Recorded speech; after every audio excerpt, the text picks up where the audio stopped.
Zelenski buna gedə bilərmi və gedərsə taleyi necə olacaq? İndi Zelenskinin ətrafında çoxlu şayiələr yayırlar. Xüsusilə bu Yermakın istifasından sonra Yermakın özü də o şayiə yayanların arasındadır. Yermak bəyanat vermişdi ki, mənim rüşvətdə, korrupsiyada əlim yoxdur. Mən xalqıma sadiqam. Bunu sübut etmək üçün hər şeyi atıb cəbhəyə gedirəm. İndi məlum olur ki, bu cəbhəyə da getməyib, İsveçrədədir. Bunların hamısı lotçudurlar, belə dələduzdular. Və xalqın emosiyalarında oynayırlar. Yaxşı, cəbhəyə gedəndə biz bunu göstərən kadrları efirə çıxarıydın. İndi sənin səsin İsveçrədən, İsveçrənin o təmtəraqlı yerlərindən gəlir. Deməli, korrupsiyanı yersən, İsveçrəyə getməyə prezident aparatının ofisinin rəhbəri olan adamın aldığı məvacib kifayət etməz, yetməz. Deməli, sənin əlavə gəlir qaynaqların var imiş və bu qaynaqlardan xeyli pul toplaya bilirsən. İndi bu korrupsiya ilə, yolu ilə olub, bu biznesmenlərdən pay şəklində olub. Bunu mən deməkdə çətinlik çəkirəm. Amma o bəllimdir ki, məlumdur ki, Yermak, sən Zelenskinin sənə zəif nəzarətindən istifadə edərək xeyli korrupsiya əməlləri törədibsən. Bunu korrupsiyaya qarşı mübarizə idarəsi də aşkara çıxarıb. Sənin ofisində də, evində də axtarış aparıblar. Bu axtarış nəticəsində korrupsiya faktlarını sübut edən çoxlu faktlar aşkara çıxarıblar. İndi bu puldumu, dollardumu, qızıldımı, nədimi bu haqda məlumat vermirlər. Hər halda sənin reputasiyan Ukrayna dövlətinin reputasiyasıdır və bu səbəbdən əldə edilən ifşa edici faktları tirajlamırlar, çox yaymırlar. Bir növ səni də gözləyirlər və bu hakimiyyətinin imicini də gözləyirlər.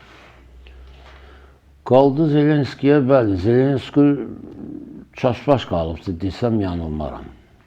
Niyə? Çünki Yermak onun sağ əli idi, bütün nəzarət funksiyasını o yerinə getirirdi.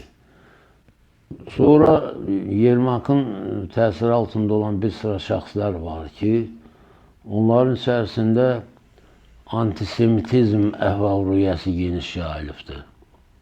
Yəni, Zelenski yəhudidir və bu Ukrayna mənşəli dövlət qulluqçuları bir növ Zelenskiyə qarşı ona sabotaj xarakterli hərəkətlər etməkdə seçilirlər. Mən deməzdim ki, Zelenski özünü itirib. Xeyr, özünü itirməyibdir. İndi Zelenski bir yerdə zəiflik göstərdi ki, Amerikanın təkidi ilə Yermakı çıxartdı. O Trump'ın təkidi ilə.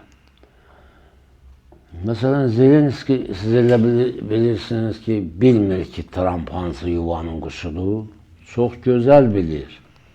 Sadəcə olaraq diplomatiya xatirinə onun ünvanına kəskin tənqidlər səsləndirmir. Yenə Amerikadan müəyyən silahlar alır, heç olmasa pulla alır. İndi siz təsəvvür edin, Amerika dünyanın müxtəlif ölkələrinə silah satır, pul qazanmaq üçün.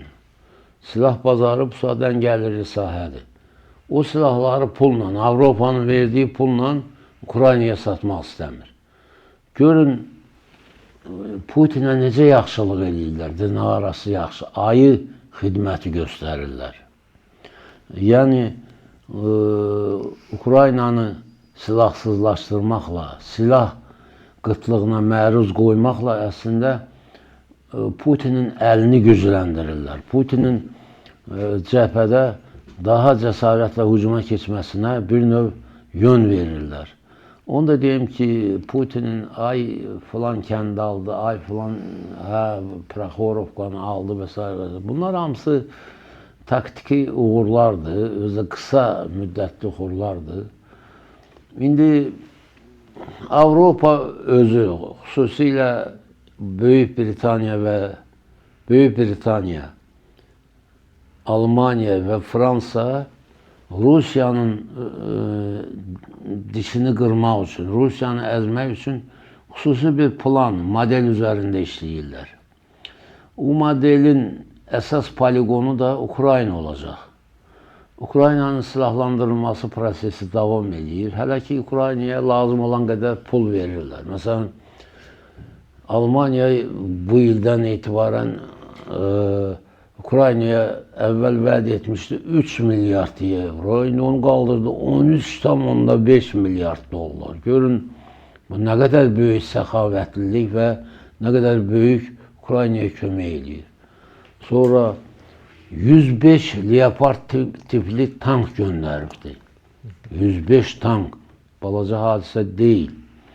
Ondan sonrasına Fransa özü yeriyən artilleriya qurğuları göndəribdi.